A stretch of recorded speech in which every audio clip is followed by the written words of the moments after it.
think I've grown in. I don't think I was bad at it at first, but the more you're around players, because they have different personalities, so you can't cookie cutter your approach. To me, relationships are time over time.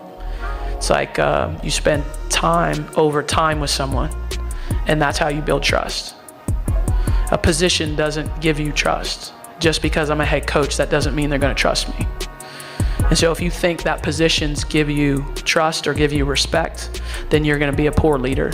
Caitlin Clark didn't argue.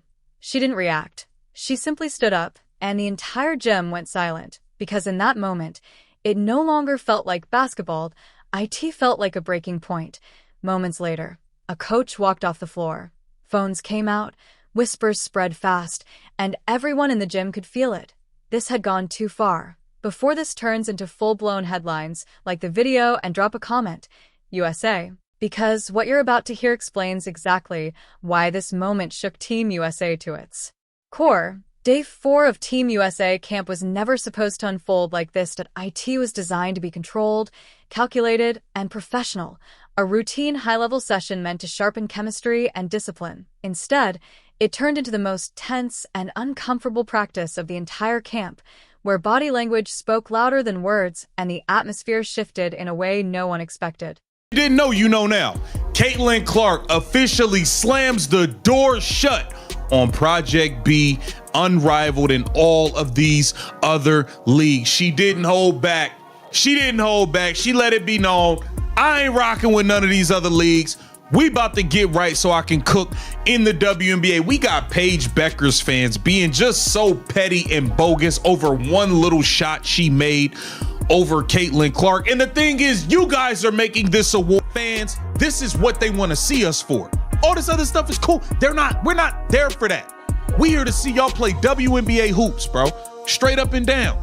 CC standing on business. It starts with a rotation sheet.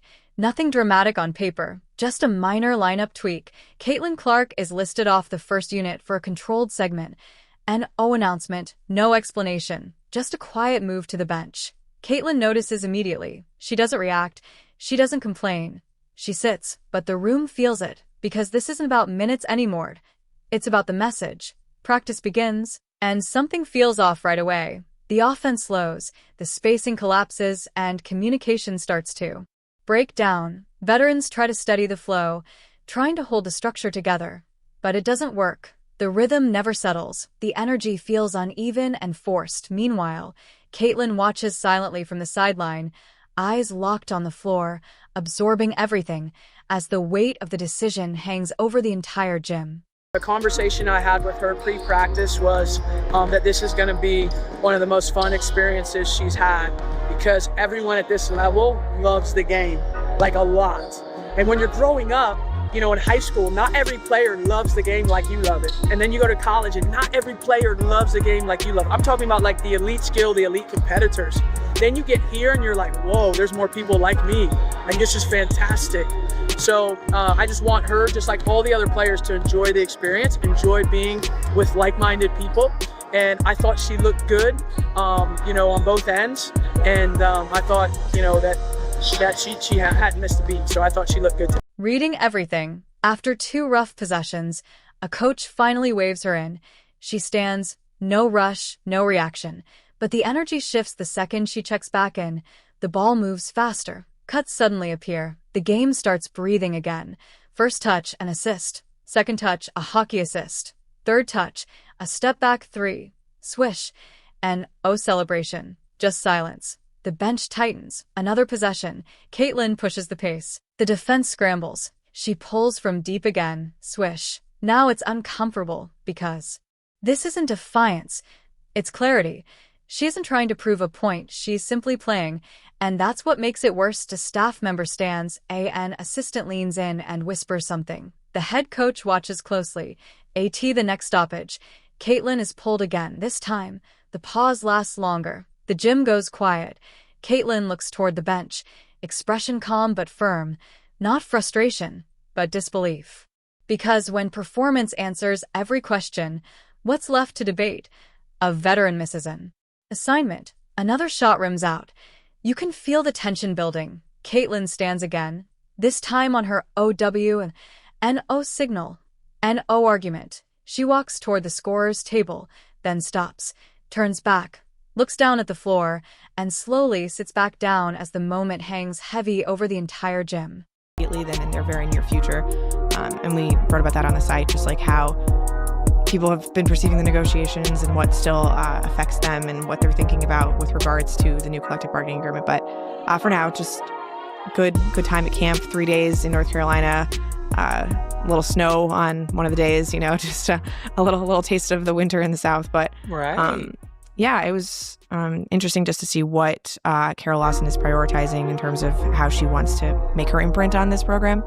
And just fun to see the players in a live game situation again, because you think about Caitlin hasn't played since July 15th, Yes. There are 4 sparks of this camp. Their season ended on September 11th, right? So it's been a long time since any of them have really played competitive basketball.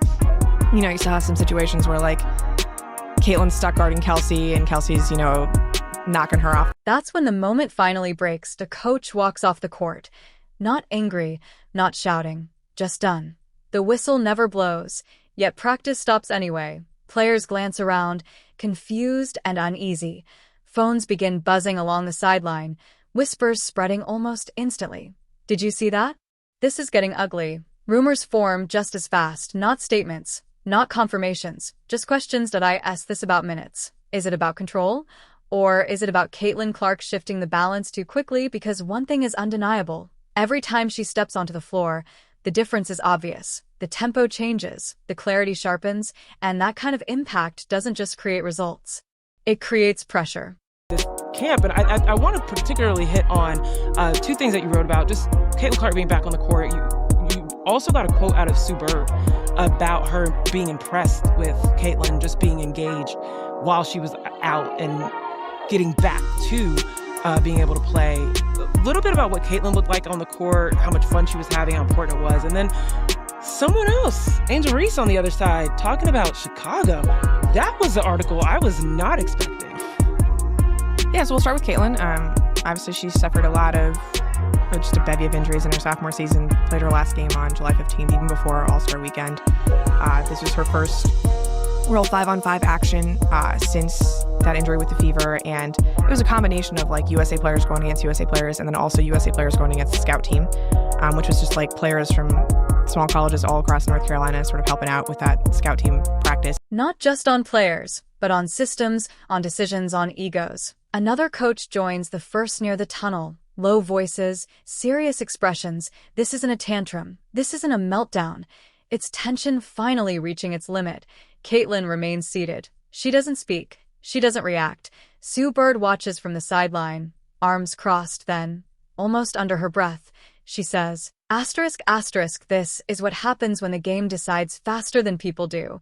***, the line lands heavy because no one benched Caitlin for lack of performance. They benched her because of what her performance was forcing everyone to confront. Practice ends early, something that almost never happens, and huddled, and closing speech. Players are simply dismissed. Behind closed doors, the conversations keep going, not about quitting, not about lawsuits, but about fallout, about optics, about what this moment means once it leaves the gym. Thank you, Caitlin. This is the biggest moment the WNBA has ever seen, and it's not something that can be messed up. I feel like I have been screaming this at the top of my lungs through all of the messiness that has happened over the past 2 seasons in the WNBA. You have a moment right now in women's basketball, and specifically in the WNBA. You have a boom that we have never seen in the history of this league. Do whatever you can to not mess it up, and they've already done multiple things that is shooting themselves in the About what happens when one player's excellence accelerates the timeline too fast. Caitlin leaves the floor without a word. No post, no quote, just calm, because she never needed to explain herself. Her game already did. And whatever comes next, meetings, statements, spin. One thing is already clear. This was never about one drill or one temporary benching. It was about control slipping. And when control slips at this level, everyone feels it.